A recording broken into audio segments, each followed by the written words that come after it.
Alice Smith stood across the table from me, a portrait of calculated poise.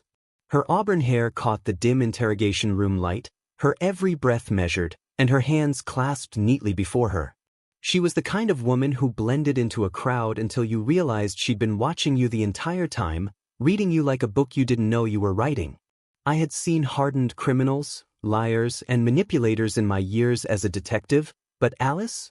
She was something different. She didn't just manipulate the truth, she made you question whether it ever existed. Her alleged crimes spanned 6 years, a series of carefully planned cyanide poisonings that began in 2015. Each victim shared a common thread. They either owed Alice a debt or were the key to her inheritance. It wasn't greed that motivated her, it was precision. Her victims didn't just die, they dissolved from existence, their bank accounts drained, and their assets funneled into the web of shell companies she controlled with the efficiency of a maestro conducting a symphony. The first case, Samuel Donovan, a retired schoolteacher, had seemed innocuous. A sudden heart attack, the doctors had said. But his will, altered days before his death, named Alice, his tenant of 2 months, as the sole heir to his modest estate. At the time, no one batted an eye. People die, families grieve. Life goes on. It wasn't until later, when Donovan's name appeared in a pattern of victims connected to Alice, that his death seemed anything but natural. Alice's second victim, Harriet Green, was a widowed accountant who lived 2 doors down from her in 2017. Alice had befriended her under the pretense of offering companionship, helping Harriet manage her garden, bringing over baked goods on Sundays. Harriet's children hadn't thought much of it at first. Alice was charming and attentive. But when Harriet died of an apparent stroke and Alice was discovered to be the executor of her will, questions began to bubble up. Small questions, whispers, really, that didn't gain traction until the pattern emerged. The case cracked wide open with Alice's third victim, Jonathan Peralta. A wealthy businessman, Jonathan had been Alice's latest romantic partner. His death, a supposed accident involving a poorly installed gas heater, had drawn initial sympathy for Alice. But her eagerness to claim Jonathan's estate raised alarms among his surviving business partners. A private investigator hired by one of them found traces of cyanide in an unused vial left at Alice's residence. That's when she entered my radar. It took me months to build the case against her. Every time I thought I had something concrete, Alice had an alibi, a well-documented paper trail, or an army of character witnesses singing her praises. But the deeper I dug, the more her facade cracked. I interviewed neighbors who described her as too perfect, too polite. Former employers hinted at her knack for disappearing just before discrepancies in the books surfaced. Then there were her financial records, a labyrinth of transactions, offshore accounts, and inexplicable transfers. One particularly damning piece of evidence was a receipt for cyanide, purchased under an alias from an online supplier. The buyer's identity was carefully masked, but the shipping address matched an abandoned property Alice owned. I sat across from her, knowing all of this, and yet I wasn't sure I could make it stick. She met my gaze, unflinching. "Detective," she began, her voice smooth as silk, "do you really think I would risk everything I've built on something so crude as cyanide? It's almost laughable. The audacity." She knew I was onto her, but she also knew how precarious my case was. We had enough to bring her in for questioning, enough to make her squirm, but not enough to put her away, not yet. I decided to press her. "What about Jonathan Peralta? You were with him the night he died, weren't you?" Her lips curved into a faint smile. "Jonathan and I had a lovely evening that night. I left his apartment around midnight. If you don't believe me, you can check the security footage from the lobby." "We did," I said, leaning forward. "And you left at 12:02 a.m. Funny thing, though, the coroner says he likely died around 12:15. Are you suggesting I killed him in less than 15 minutes, then walked out the front door? That's quite the feat, detective." Her confidence was maddening. But I wasn't done yet. "What about Harriet Green? Or Samuel Donovan? Their deaths conveniently benefited you, didn't they?" "People die, detective," she said, her tone suddenly cool. "It's tragic, but it happens. My only crime was being in the right place at the wrong time." The way she said it sent a shiver down my spine. She wasn't admitting guilt, but she wasn't denying it either. It was a game to her, a dangerous, high-stakes game. And I wasn't sure who was winning. That night, as I reviewed the case files in my dimly lit office, I couldn't shake the feeling that Alice was always 2 steps ahead. Every piece of evidence was solid but circumstantial. Every lead felt like a thread that unraveled as soon as I pulled it. And yet, I couldn't let it go. I knew she was guilty. I just didn't know how to prove it. Alice Smith was the kind of woman who didn't just get away with murder, she thrived on it. I stood on the damp boardwalk near the Hudson River, the morning mist clinging to my coat.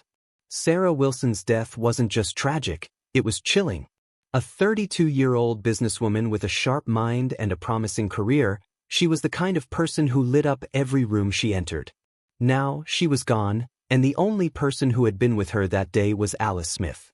Alice claimed they had been taking a casual stroll by the river, discussing potential investments Sarah was considering.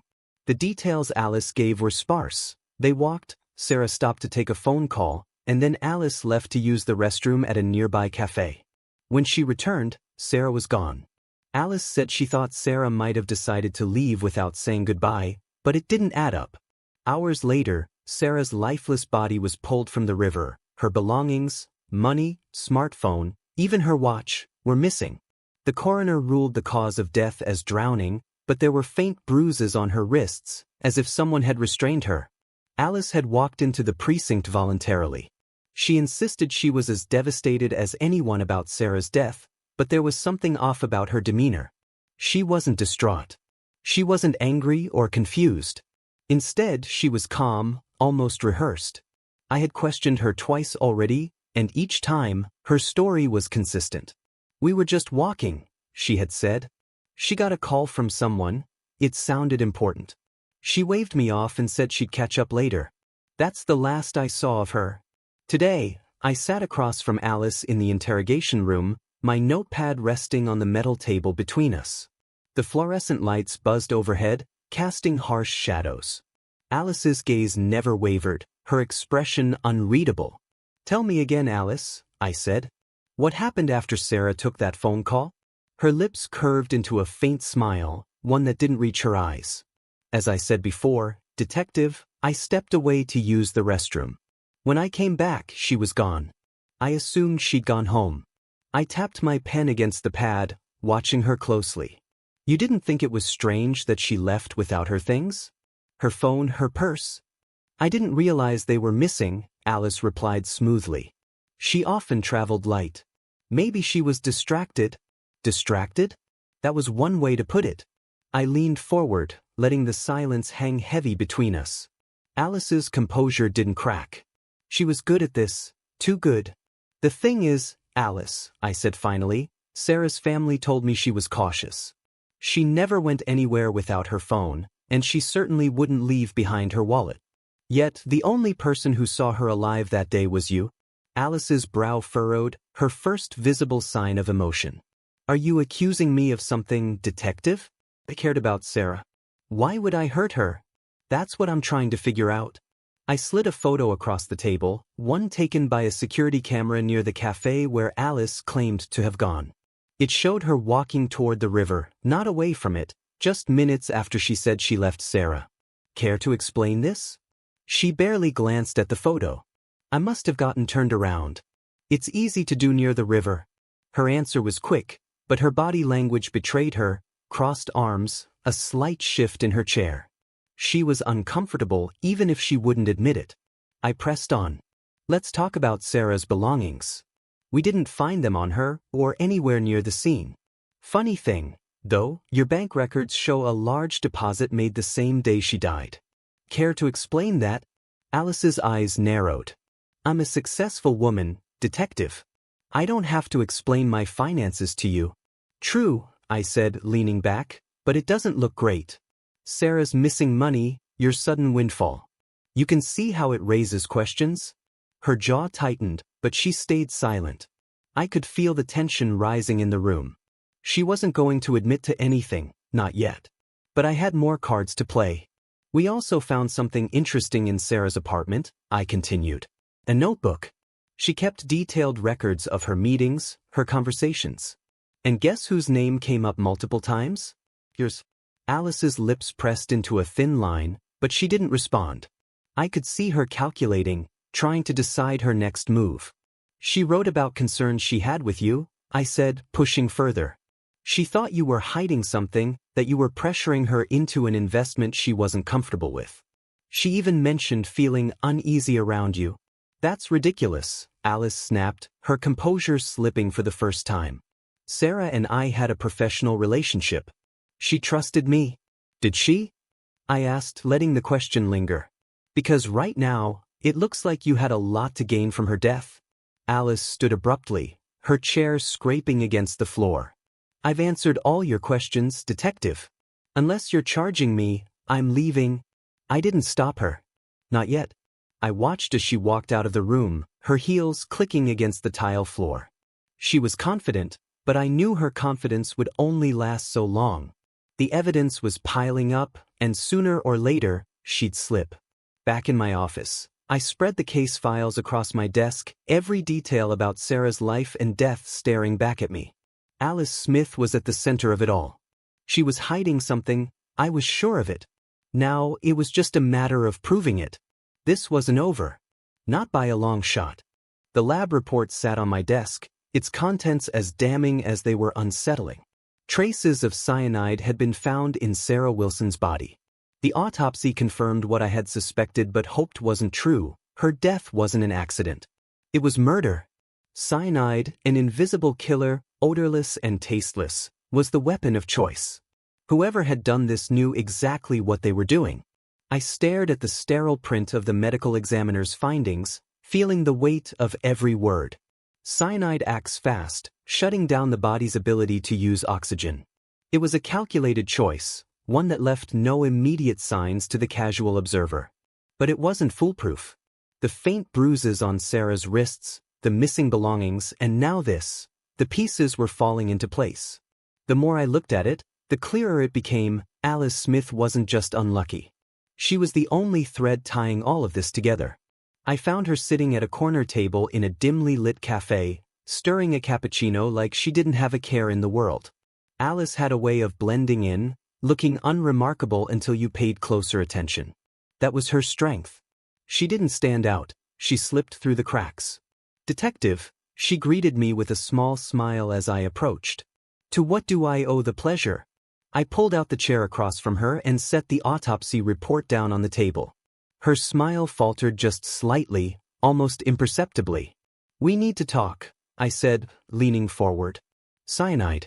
That's what killed Sarah. Her eyebrows lifted in what looked like genuine surprise. Cyanide? That's horrifying. But what does that have to do with me?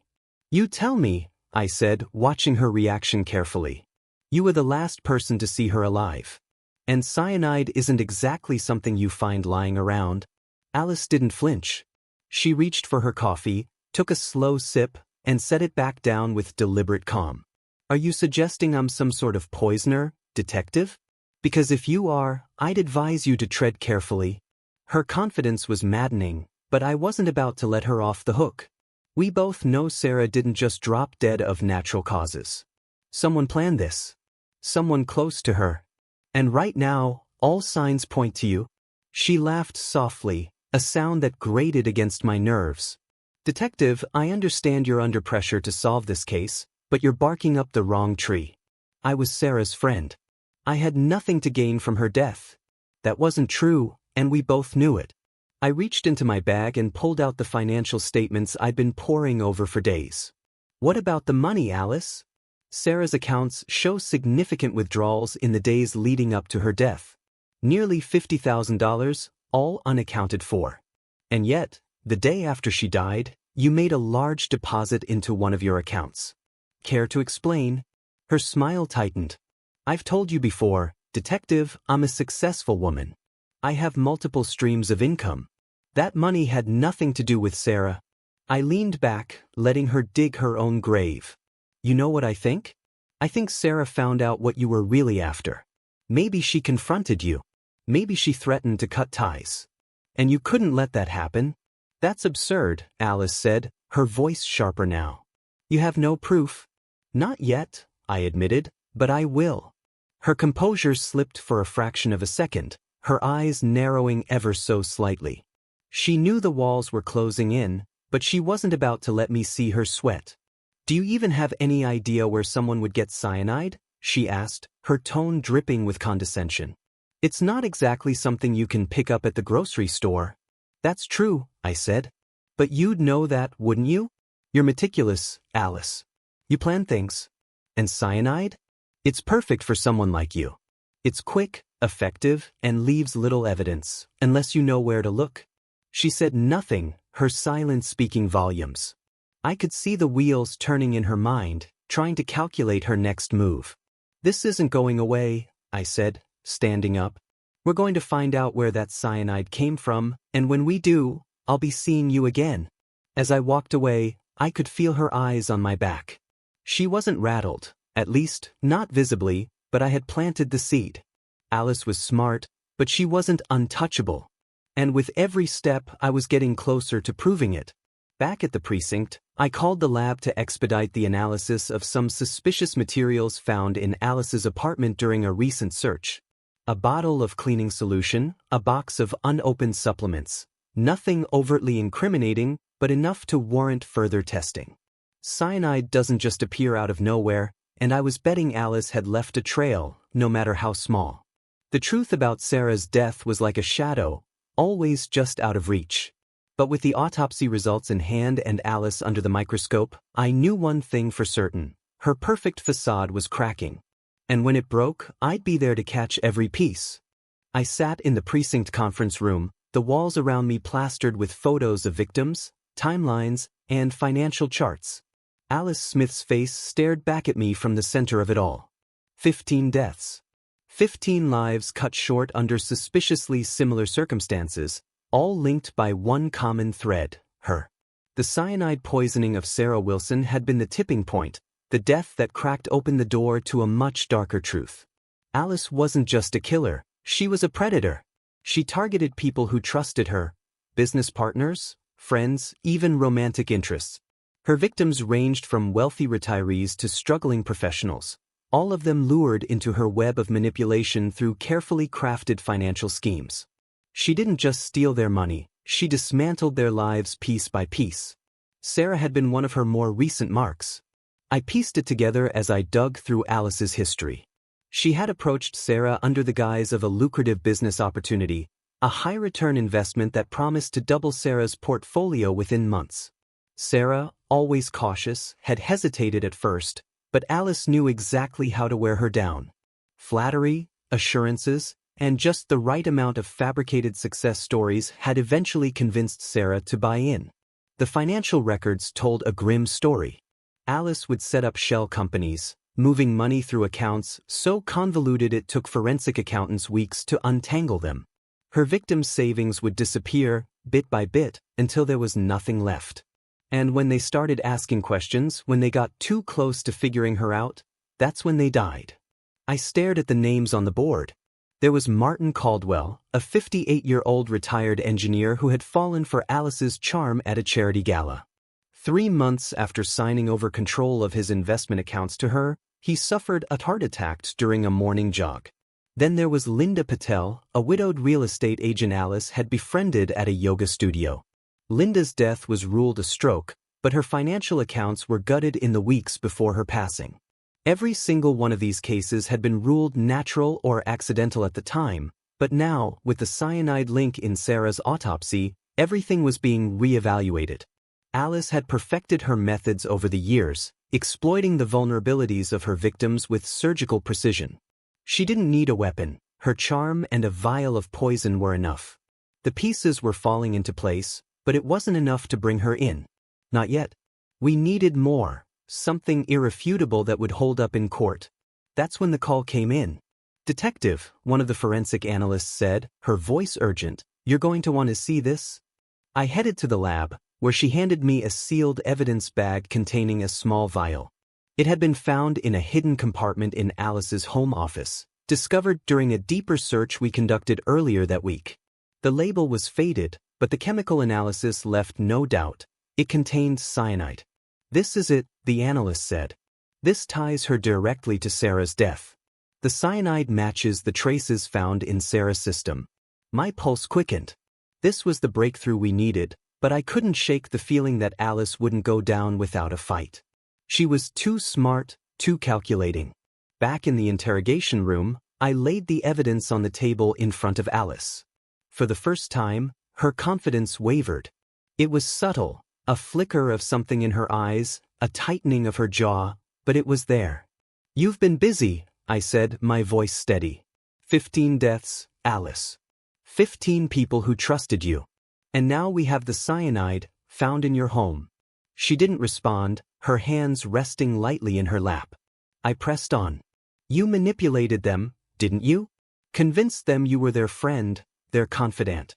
And when they outlived their usefulness, you got rid of them." Alice leaned back in her chair, crossing her arms. "If you're so sure, Detective, why haven't you charged me?" "Because I want you to understand something," I said, leaning forward. "This isn't just about Sarah. This is about every single person you killed to line your pockets. And I'm going to make sure they all get justice." She smiled then, a slow, chilling smile. "You think you've got it all figured out, don't you?" "I do," I said, my voice firm. "And so will a jury." As I walked out of the room, I knew the case against Alice wasn't just about proving her guilt, it was about unraveling the facade she had so carefully constructed. For years, she had walked free, hiding behind her charm and intelligence.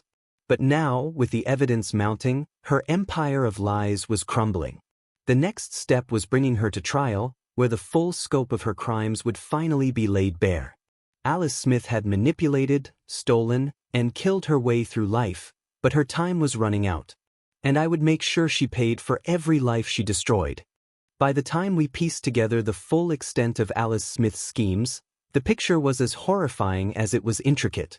She didn't just kill for money, she built a vast, sinister operation that preyed on trust, desperation, and greed. Her main tool of manipulation? Organized collective savings groups known as ROSCAs. On the surface, these groups were community-driven initiatives where members pooled resources, took turns borrowing funds, and supported one another. But in Alice's hands, ROSCAs became a trap. Alice positioned herself as a trustworthy leader, attracting members with her charisma and business acumen. Once people joined, she exploited their financial vulnerability, lending money at exorbitant interest rates and forcing them to pledge valuable assets, cars, properties, or jewelry, as collateral. For the most desperate, the loans were a lifeline. For Alice, they were leverage. When these individuals unexpectedly died, usually under what seemed like natural circumstances, Alice swiftly appropriated their pledged assets. It didn't stop there. She had a knack for convincing her victims to sign life insurance policies naming her as a beneficiary. Each time one of her victims died, she collected payouts, no questions asked. To the insurance companies, these were natural deaths. To Alice, they were planned windfalls. One of her most chilling cases was that of Joshua Miller, her boyfriend in 2021. Joshua was a kind man, trusting to a fault. He believed Alice when she persuaded him to join her ROSCA, assuring him it was a safe investment. Joshua pawned his motorcycle and took out a sizable loan on her advice, aiming to grow his small carpentry business. Within months, he began complaining of stomach pains, headaches, and dizziness, classic symptoms of cyanide poisoning, though no one realized it at the time. One night in May 2021, Joshua was found dead in his apartment, his motorcycle already repossessed by Alice under the guise of unpaid debts. His death was officially ruled as cardiac arrest. Then there was Elizabeth Green, another member of Alice's ROSCA. Elizabeth, a single mother struggling to make ends meet, had reluctantly pawned her car on Alice's recommendation. Alice assured her it was temporary, that she'd soon recover the funds through the group. That same night, Elizabeth collapsed in her kitchen and was pronounced dead at the hospital. Alice collected Elizabeth's car the next day and didn't even attend the funeral. In May 2021, everything began to unravel. A routine traffic stop led officers to search Alice's vehicle. Hidden in the trunk was a suspicious container filled with what turned out to be cyanide, a significant amount, far more than any legitimate use could justify. The discovery led to a full-scale investigation. When we confronted her, Alice was unfazed. "It's for pest control," she said with a straight face, as if we'd believe that. When pressed, she doubled down, claiming she had a vague interest in chemistry and had bought the cyanide as part of a hobby. It was absurd, insulting even, but Alice had perfected the art of pretending innocence. The financial investigation revealed the true scope of her operation. Over the course of 6 years, Alice had amassed $2.3 million through her schemes, money stolen from the lives she ended. But greed wasn't her only downfall. She had squandered much of that fortune on gambling, losing vast sums in high-stakes poker games and trips to casinos.